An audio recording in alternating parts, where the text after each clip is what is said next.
निश्चित रूप से ये दृश्य हमारे दर्शक जो देखेंगे उनमें आस्था का एक नया संचार होगा, प्रवाह होगा। उन्हें अपने कर्तव्यों का बोध होगा कि हमारी निगहबानी के लिए हमारी चोटियों पर भगवान बद्री विशाल भी बैठे हुए हैं। जहां से थोड़ी दूर बाद हमारी सीमाएं होती हैं उस पर भी भगवान की निगहबानी रहती है। हमारे सेनाओं के जवानों के प्रति भगवान की निगहबानी रहती है। प्रधानमंत्री नरेंद्र मोदी आज इसी बद्री विशाल के दरबार में नमन करने के लिए आए हैं, यहाँ पर उपस्थित हैं।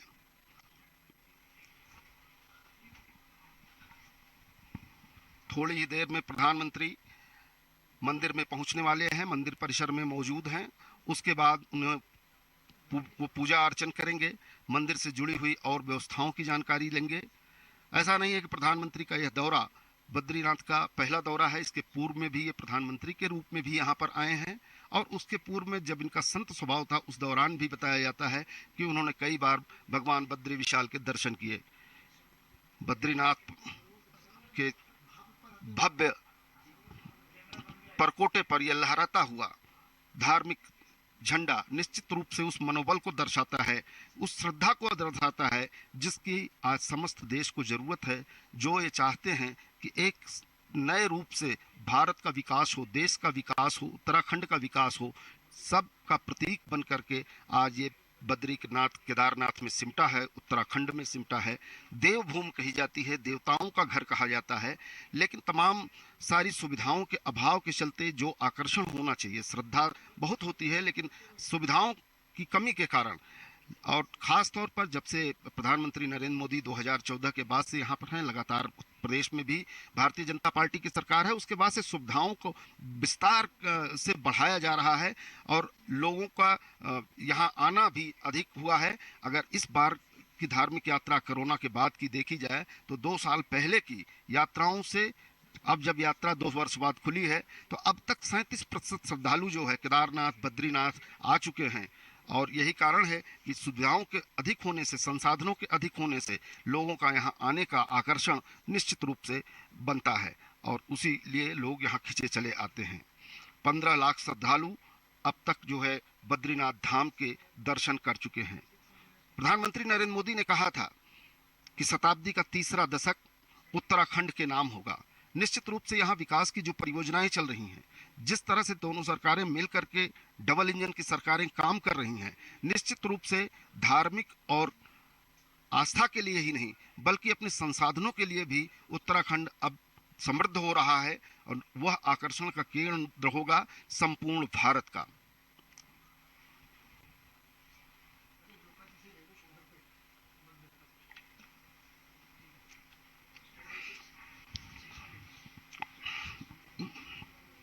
अब से थोड़ी ही देर में ये आप देख रहे हैं मंदिर परिसर में कामधेनु गाय उसका मंदिर है। यहाँ पर भी लोग श्रद्धा से आते हैं, कामना करते हैं कि कामधेनु जिस तरह से सबको परिपूर्ण करती हैं हमको भी करें, और उनकी यहाँ पर पूजा अर्चना की जाती है। इस वक्त वो परिसर आपको दिखाई दे रहा है, संपूर्ण परिसर, और उसके पीछे की यह पहाड़ी नर नारायण की पहाड़ियाँ निश्चित रूप से बहुत ही लोगों को आकर्षित करती हैं और वो दर्शक निश्चित रूप से हमारे दूरदर्शन समाचार के माध्यम से घर बैठे इन नयनाभिराम दृश्यों को अपनी आंखों में कैद कर सकते हैं। मंदिर का ये स्वरूप, विशाल स्वरूप, इसके ऊपर 2 स्वर्ण जड़ित गुंबद हैं। बताया जाता है कि यहाँ पर मंदिर का निर्माण शंकराचार्य जी ने यहाँ स्थापना की। उन्होंने 4 दिशाओं में जो 4 तीर्थों की स्थापना की, उसमें बद्रीनाथ जो है एक प्रमुख धाम के रूप में जाना जाता है। हर सनातनी हिंदू के मन में कहीं न कहीं यह एक बार इच्छा जरूर होती है कि बद्रीनाथ जीवन में एक बार पहुंचकर वहां दर्शन जरूर किए जाएं।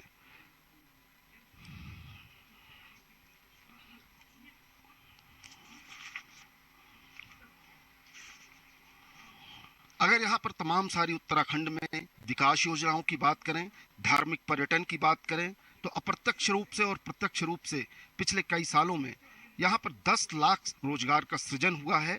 इसके साथ साथ ही 7500 करोड़ से अधिक का राजस्व जो है प्रदेश सरकार को मिला है। विकास की यह यात्रा सतत रहे, चलती रहे, उसमें तेजी बनी रहे, यही कारण होता है कि प्रधानमंत्री खुद भी अवलोकन करने के लिए आते हैं। अलकनंदा का प्रवाह आपके सामने दिखाई दे रहा है। इसी अलकनंदा के बगल में भगवान बद्रीनाथ विशाल का मंदिर है। बद्रीनाथ जी यहाँ पर अवस्थित हैं। यहाँ पर बैठ कर के संपूर्ण सृष्टि के पालन की पूरी जिम्मेदारी निभाते हैं।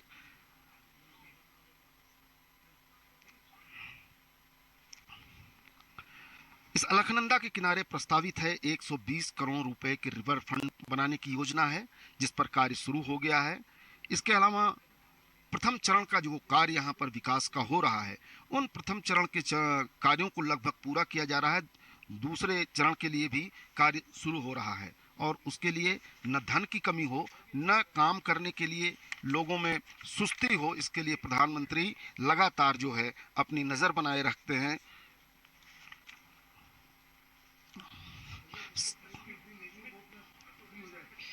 सर्व कल्याण के लिए माना जाता है कि भगवान जाने जाते हैं, बद्रीनाथ जाने जाते हैं लोक कल्याण की जिस भावना से और मनुष्य के तमाम सारे दुखों का अंत करने के लिए।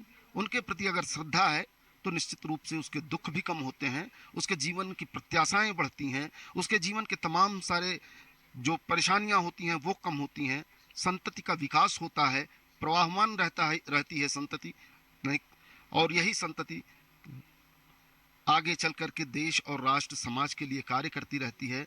सनातनी व्यवस्था के मूल में यह है कि लोगों में नैतिक आधार जो है मजबूत होना चाहिए। नैतिक आधार और चरित्र तभी आ सकता है जब वो अपने तमाम सारे धार्मिक उपबंधों से बंधे रहें, तमाम हमारे देवी देवता पुराण जो हमारे ग्रंथ हैं उनका ज्ञान प्राप्त करते रहें, तो निश्चित रूप से जो है वह एक नैतिक और सजग व्यक्ति के रूप में निर्मित होते हैं और कहीं न कहीं उससे समाज भी बेहतर बनता है, राष्ट्र भी बढ़िया बनता है। और यही चेतना जागृत करने के लिए प्रधानमंत्री नरेंद्र मोदी का लगातार प्रयास रहता है। आज यहाँ बद्रीनाथ धाम में हैं, यहाँ के उत्तराखंड के मुख्यमंत्री भी मौजूद हैं और निश्चित रूप से ये लहराता हुआ झंडा जब आंखों में दिखाई देता है तो बहुत ही सुखद होता है।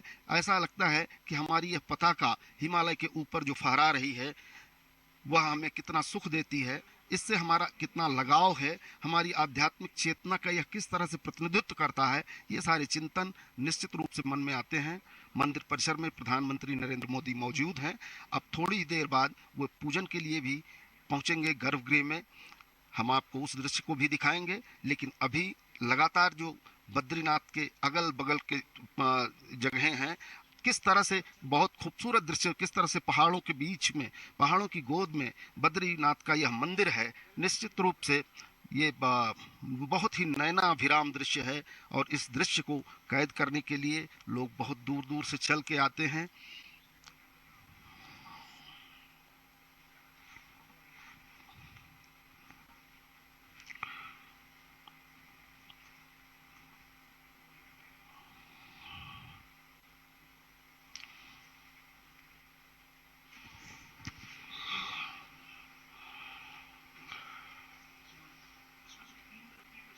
स्कंद पुराण में स्पष्ट रूप से कहा गया कि इस मंदिर का वर्णन करते हुए प्रधानमंत्री मंदिर की सीढ़ियां चढ़ते हुए और पूजन के लिए धीरे धीरे गर्भगृह में प्रवेश करेंगे। प्रधानमंत्री नरेंद्र मोदी बद्रीनाथ मंदिर में के परिसर का पूरा अवलोकन करते हुए प्रधानमंत्री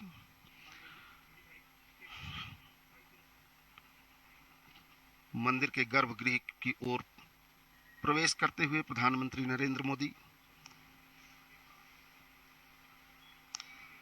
प्रधानमंत्री के रूप में जब वो देश का प्रतिनिधित्व करते हैं, नायक के तौर पर प्रतिनिधित्व करते हैं और भगवान बद्री विशाल के सामने हाथ जोड़ करके प्रकट होते हैं, निश्चित रूप से मनसा राष्ट्र कल्याण और लोक कल्याण की होती है। उनकी मन्नत भी यही रहती है कि हमारा लोक, हमारा देश एक ऐसी स्थिति में आवे जहां पर हम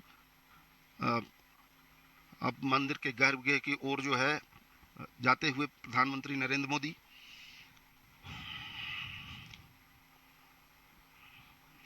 बहुन संत तीर्थानी दिव्य भूमि रसातले बद्री सदृश तीर्थम न भूतो न भविष्य।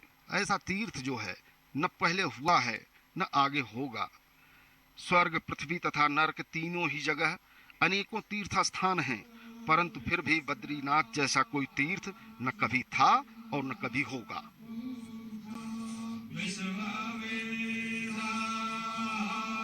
स्वस्ति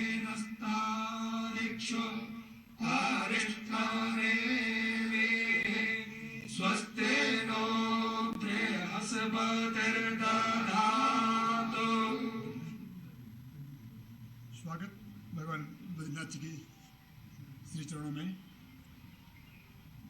हस्तो प्रक्षाले त्रिडाचम्य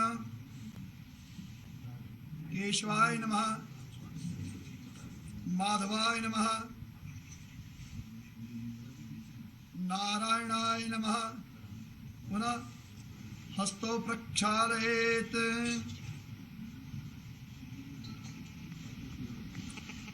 संकल्पः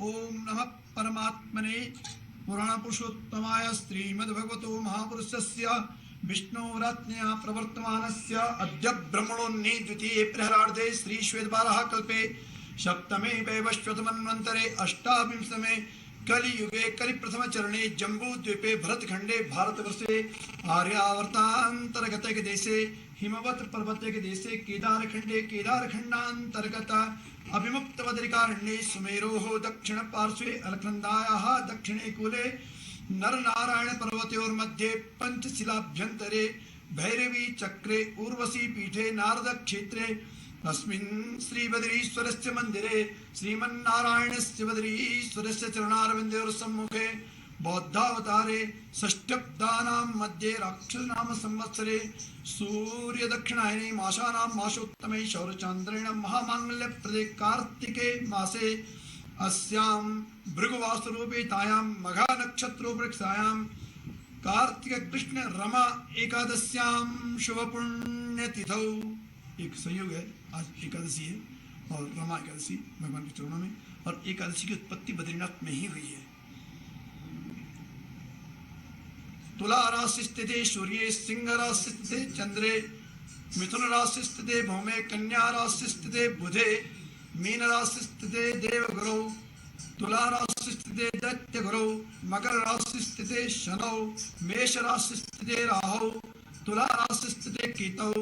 एवं षद्गुण विशेषण विस्तायां शोपुण्डितो गोत्रः नाम्नः राशिः अहं श्रुति स्मृति पुराणोक्त चतुर्वर्ग फलप्राप्त्यर्थम तथा च कायिक वाचिक मानसिक ज्ञाता ज्ञात स्पर्श स्पर्श भुक्ता भुक्ता पीता पीता शकल पातक निरसनार्थम आध्यात्मिक आदि दैविक आदि भौतिक त्रिविध तापोपशमनार्थम यत् सूचितं सूचिष्यमाणं यत् दुष्ट फलनियुक्तं तन्निरसनार्थम विशेषतः श्रीमन्नारायणस्य बद्रीश्वरस्य चरणारविन्दयोः प्रसादात् पितॄणां च निर्दिष्ट वैकुंठ लोकावाप्तये। पितरों का स्मरण और पितरों की मुक्ति के लिए भगवान का दर्शन यजन पूजन यहाँ शास्त्र बताते हैं। गच्छन्तं बद्रीं दृष्ट्वा सोमवंशं पितरोमणि क्रीडन्ति निलयं विष्णु वैकुंठो प्राप्नुवेम। मेरा कोई वंशज बद्रीनाथ जावे और भगवान को प्रणाम के बाद मुझे स्मरण करे तो हम मुक्त हो जाएं, ऐसा शास्त्र में कहा है।